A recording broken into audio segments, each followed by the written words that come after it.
We learn a lot from our parents, probably more than we learn from anyone else.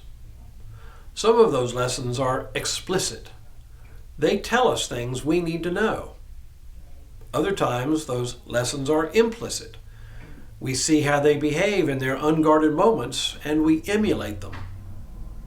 If we're lucky, there is a close resemblance between what they say and what they do. But of course, no parent is perfect, so we end up with some decidedly mixed messages. But still, the most important lessons in life we learn from our parents. Like your parents, mine were good people, honest to a fault. They had high expectations for my siblings and me, which we did not always live up to. As an adult and as the father of adult children, I can see in hindsight that there were some lessons I learned and passed on to my children which were probably not terribly healthy. But I believe that for the most part, I passed along some pretty important lessons. Over the next few days, I want to reflect on just a few of those lessons with you. One of the most important lessons I learned was the importance of taking responsibility for my actions, good or bad.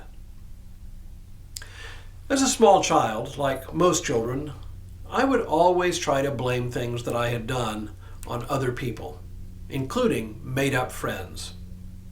Something broke? Johnny did it. Almost every child does this in some form or fashion, I suppose. I suppose it's part of our instinct for self-preservation that causes us to try to avoid punishment at all costs. There's a familiar story from Genesis that speaks to this very tendency. It is from Genesis 3, and it's part of the story of Adam and Eve. They heard the sound of the Lord God walking in the garden at the time of the evening breeze, and the man and his wife hid themselves from the presence of the Lord among the trees in the garden.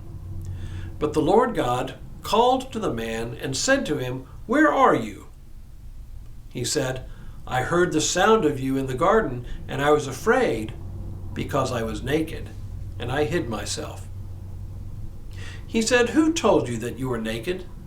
Have you eaten from the tree of which I commanded you not to eat?" The man said, "The woman whom you gave to be with me, she gave me fruit from the tree, and I ate." Then the Lord God said to the woman, "What is this that you have done?" The woman said, "The serpent tricked me, and I ate." The fundamental sin here, of course, is disobedience. The man and woman were specifically instructed not to eat the fruit of a particular tree. But close behind disobedience is the sin of denying responsibility, choosing instead to place blame on others. The woman blames the serpent for tricking her. The man's blame passing is even more insidious. Not only does he blame the woman for giving him the fruit, he blames God for giving him the woman. The woman whom you gave me, she gave me the fruit from the tree, and I ate. Thus is seeking to lay blame on others for our misdeeds as old as humankind and as recent as any day's news. But to say that is how we behave naturally doesn't make it any less devious. Taking responsibility for one's misdeeds, owning one's faults, is hard. It goes against the grain of human nature. But taking responsibility for ourselves is a sign of spiritual maturity. Pay attention, and you'll hear this sort of buck passing happen all the time, blaming others for things.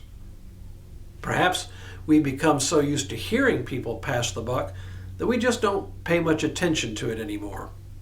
But it happens, and it happens all too frequently. So if there's anything we can learn from my parents, it's this: fess up. It's never as bad as being caught and lying about it.